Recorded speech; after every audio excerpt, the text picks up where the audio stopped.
Nta warazi ko mu minsi ibiri gusa amateka ya Irani yohinduka ukundi gushasha. Nta wari yategekanije ko bigenda ukuraho ngo umugabo yari afise ububasha budasanzwe, yari umuyobozi w'ikirenga akaba n'imboneza yamaho ya leta ya Kisilamu muri Irani kuva mu 1989 ngo abe mu bambere bicigwa mu gitero ca leta zunze ubumwe za Amerika zifadikanije na Israeli zagavye kuri Irani kuva kwa 28 ruhuhu mwaka wa 2026. Igitero cahitanye ubuzima bw'abantu barenga amajana 2, abandi benshi barakomereka, harimo abari hafi y'uyu muyobozi mukuru Ali Khamenei. Inzira y'ubwenge. Intambara isa niyacihindura ishusho nyuma yaho Ali Khamenei agandaguriwe, kuko Irani n'agashavu n'akantu yacitangura gucucagira ibisasu vya misile ku birindiro vya gisirikare vy'abanyamerika biri mu karere ka Golfe no mu bihugu bihegereye.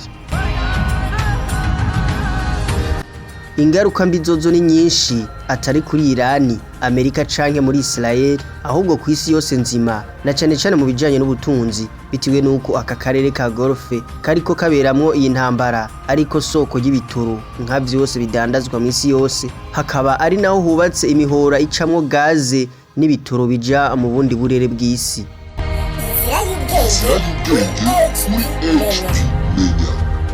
Ku ruhande rwa leta zunze ubumwe za Amerika, Donald Trump akemeza ko ihangiro afise rirengeye ibikorwa vya gisirikare bijanye no kugaba ibitero bisanzwe, kuko agamije kubuza Irani gutunga ibisasu nkonyanganda vya nucleaire, mu kwereka Irani n'isi yose ko atakindi gisirikare kiri mw'isi coshobora kunesha igisirikare ca Amerika n'ica Israel. Akamenyesha kandi ko ivyo bitero bishingiye ku bushake bwa leta ya Washington bwo kubohora abenegihugu ba Irani, ngo ibakure ko intwaro y'agahotoro ya leta ya Kisilamu iri ku butegetsi bwa Irani kuva mu 1979.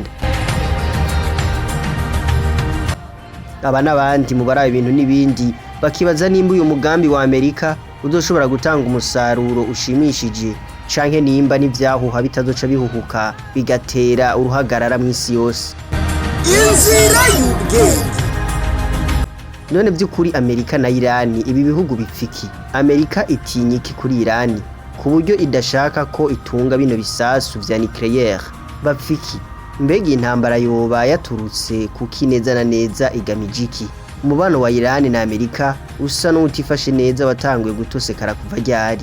Nibihe bikuru bikuru twotahura kuri intambara iriko itabagura ibihugu vyo mu karere ka Golf, ahari amasoko n'imihora y'ibitoro bidandazwa mw'isi yose? Mbega nizihe ngaruka mbi zoshobora kwibonekeza haba kuri Amerika, kuri Irani, ku bihugu biriko bishikirwa n'ibisasu vya misile, eka ndetse no kw'isi yose muri rusange? Ndabaramukije, nitwa Hatangimana Patrick Rusage Maestro. Mwakoze guhitamwo neza aha ni kuri HP Menya Burundi. Kaze muri ca kiganiro mukunda cane muri Sinzi Inzira y'ubwenge, aho twiga tukamenya vyinshi tutari tuzi imbere n'ivyo twahora twibaza ko bidashoboka, bitabaho, bitobaho canke ko bitabayeho, kugira dushobore guhumuka, kujijuka, kwinegura, guhinduka no guhindura ingendo, maze dushobore gushika ku mbona kazoza twifuza gushikako. Uno musi nkuko mwamaze kumva impengamiro y'iki kiganiro, gusa kurabira hamwe ducijya nino ibijanye n'intambara iri kibera mu karere ka Golf. Intambara yasomborokejwe na leta ya Donald Trump kuva kwa 28 ruhuma 2026, aho yagabe ibitero simusiga kuri Irani. Kora subscribe ku utarayikora, ukore like, wongere upartage video isangiza abandi nabo bamenye. Wibuke ko ivyumviro vyawe ari nkenegwa, bidusangize muri commentaire.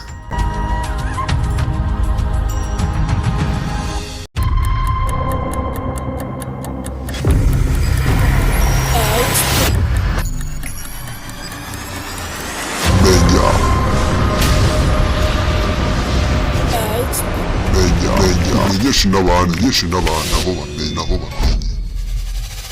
Inzira y'ubwenge.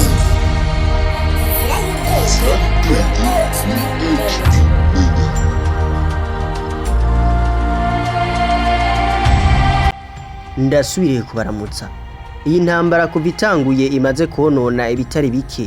Nta gihugu na kimwe cyo kwigira sindabibazwa ngo nikizokogwa ko n'ingaruka mbi zayo. Ibice bituma iba intambara ihagaritse imitima y'abari ku isi bose, n'abarundi badasigaye inyuma.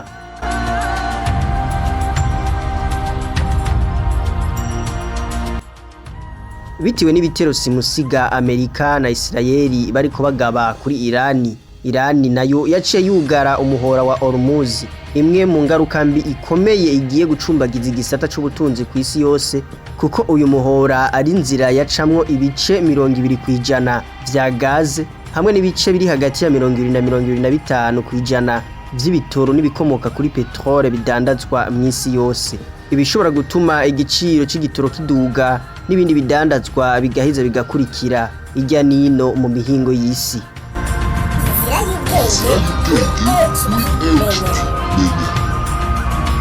Wawundi ati nimbara ko bari bafitaniye na kari kahasanzwe. Kubona Donald Trump yihereranya Netanyahu batagishije inama ONU canke ibihugu basanzwe bacuditse vya Buraya bagafundika kugaba ibitero vy'amamisiri na drone mu bibanza bikomakomeye vyo muri Irani gushikaho bagandagura Ali Khamenei yari umuyobozi w'ikirenga akaba n'imboneza yamaho ya leta ya Kiislamu muri Irani nayo atagutevya igaca icucagira ibisasu vya misire ku birindiro vy'igisirikare ca Amerika biri mu karere k'ubuseruko bwo hagati mu Moyen-Orient nko muri Kuwait, Qatar, Emirates Arab Unis, muri Israel, Iraq, Cisjordanie, Oman, Arabia Saudite n'ahandi. Biragaragara ko atari urwanko rutanguye uno munsi hagati ya Irani na Amerika. Ibi biremezwa n'abashakashatsi mu gucukumbura amateka ya kahise, kuko bashinga intahe ko izindi njyane zitaturutse ku kintu kimwe, ahubwo ari urukurikirane rw'ibirarane vy'indyane n'inzigo y'akazikira ishingiye ku kudacana uwaka vyagiye vyibonekeza muri kahise k'umubano w'ibihugu bibiri. Indyane zisa n'izunyutse cane mu myaka ya 2025 na 2026, aho bitakiri mu majambo ahubwo ari uguhangana vyeruye hakoreshejwe inguvu za gisirikare. Kuko dutembereye mu bihe turabona zimwe mu mvo zagiye zitosekaza cane umubano wa Amerika na Irani gushikaho bankana urunuka nk'uko biri no munsi. Reka tubirabe mu buryo buramvuye. Ubwa mbere, Operation Ajax. Witonze ugasesangura mu mateka usanga vyose vyatanguye mu mwaka wa 1953. Aha leta zunze ubumwe za Amerika zagavye ibitero kuri Irani. Igitero simusiga bise Operation Ajax cari kigamije gutembagaza leta ya Mohammad Mossad, yari umushikiranganje wa mbere yari yatowe biciye mu nzira ya demokrasi, ariko bitewe no gufata ingingo yo gushira mu minwe ya leta amahinguriro y'ibitoro akayakura mu minwe y'abakoloni b'Abongereza, vyatumye Ubwongereza bwitabaza leta zunze ubumwe za Amerika zamye ari inshuti magara y'Ubwongereza.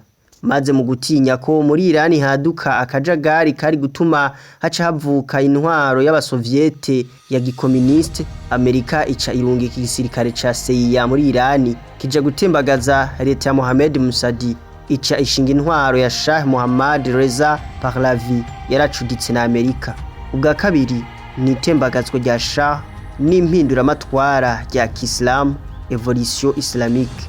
Igihe Irani yari yobowe n'intwaro ya Shah yashizweho na Amerika, ibi bihugu vyompi vyari bicuti, ariko nubundi n'ubucuti bwahavuye buhinduka urwanko kuva mu 1979, aho iyi ntwaro ya Shah yatembagazwa n'impinduramatwara rya Kiislamu, Revolution Islamique. Kuva ubwo gushika uno munsi Irani ica iyoborwa na leta ya Kiislamu, ivyababaje leta ya Washington gushika n'isaha y'uno munsi, kuko kuva mu 1979 gushika mu 1981 ambasade ya Amerika itihera muri Irani yarashimutswe ihabwa abanyeshuri ba kaminuza b'abanya-Irani. Ivyaciye biba nk'ikimenyetso c'intango z'indyane n'ukwahukana kweruye hagati ya Amerika na Irani. Ubwa gatatu ni programme ya nucleaire.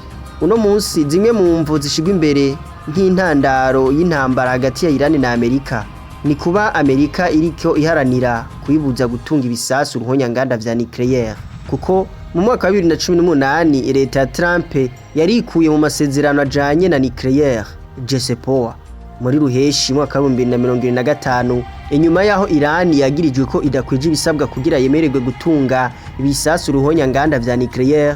Iki gihugu caciye cugurura ariho ibindi bigo bikorerwamwo ubushakashatsi bwo gukora ibisasu vya nucleaire. Ibi vyadugije agashavu ka leta zunze ubumwe za Amerika, ivyatumye leta Washington na leta ya Jerusalem baja hamwe bakagaba ibitero muri Irani. Igitero bise inyundo yo mu gicugu Midnight Hammer mu ntumbero yo gusambura ibigo vya Natanz, Fordo na Ispahan vyakorerwamwo ubushakashatsi bwa nucléaire. Iyindi mvo y'izi mvururu nuko gushika ubu Irani iharanira kwagura ububasha mu karere k'ubuseruko bwo hagati, ibituma Amerika ishaka gukingira inshuti zavyo nka Israel na Arabia Saudite hamwe n'imihora y'ibidandazwa bica mwako karere. Hagati aho Amerika ikagiriza Irani gushigikira mu buryo bw'amafaranga imigwi y'iterabwoba yitwaje ibigwanisho nka Hezbollah muri Libani, Hamas muri Gaza na Houthis muri Yemen. Ikindi naco kiri mu bikomeje gutosekaza umubano wa Amerika na Irani ni kugaba ibitero ku mato y'ibidandazwa hamwe n'imihora ya petrol mu karere ka Gulf vyagiye bikorwa n'imigwi y'iterabwoba, vyace bituma haba ukwiyongera kw'igitigi c'abasirikare ba Amerika muri aka karere ka Gulf mu ntumbero yo gucungera umutekano w'ibidandazwa.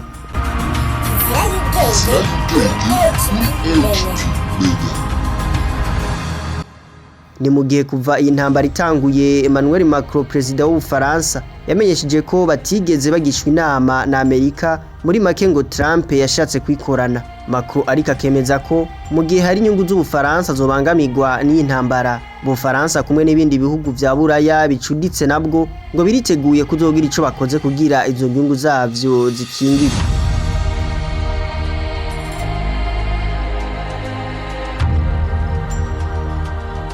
Iyi ntambara kuva itanguye imaze guhitana ubuzima bw'abantu barenga 500, bikaba bikigoye kumenya igihe izoherera n'uzoyitsinda hagati ya Iran na Amerika, kuko leta Islamique ifatiye intambara nko kuvogerwa no kubangamirwa vyeruye, bakavuga ko bategerezwa guhaguruka bakikura kagasuzuguro ka Amerika. Amerika nayo irongowe na Donald Trump akavuga ko azemera ahatikiriza abasirikare ariko ahemuka ari uko intwaro ya Islamique isenyutse muri Irani.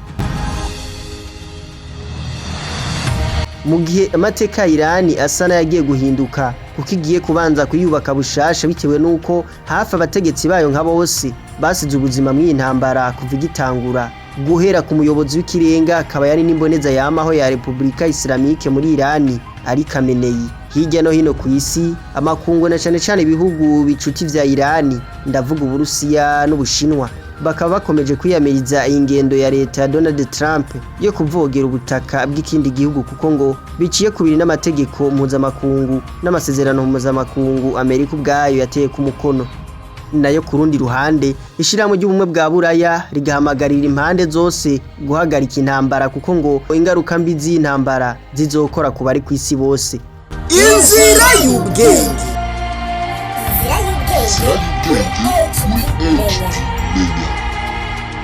Mwari kumwe na Joe Tangimana Patrick Rusage Maestro. Reka ndabashimire mwebwe mwese twari kumwe kuva mu ntango gushika hari kuri HP Menya Burundi, muri ca kiganiro mukunda cyane muri Sinzi Inzira y'ubwenge, aho twiga tukamenya byinshi tutari tuzi imbere n'ivyo twara twibaza ko bidashoboka, bitabaho, bitobaho canke ko bitabayeho, kugira dushobore guhumuka, kujijuka, kwinegura guhinduka no guhindura ingendo, maze dushobore gushika kumbona kazoza twipfuza gushikako.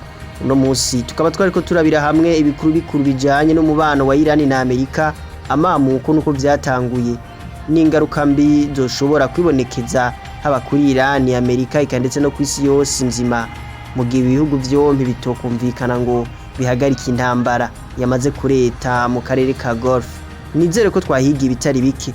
Mwibuke gukora subscribe ku butarekora, mukore like, mwongere mu partage video muyisangiza abandi nabo bamenye. Muvize ico mubaza naho canke ari cyo mwipfuza kutwunganira, ni muce kuri WhatsApp ku 71 ubusa 4 rimwe. Iyi nimero nyene irakora no kubipfuza kumenyekanisha ivyo bakora kugira bishike kure, bishikira abantu benshi. Nimusanga amahoro y'Imana, mugira muba mwubahwe na Gahwane.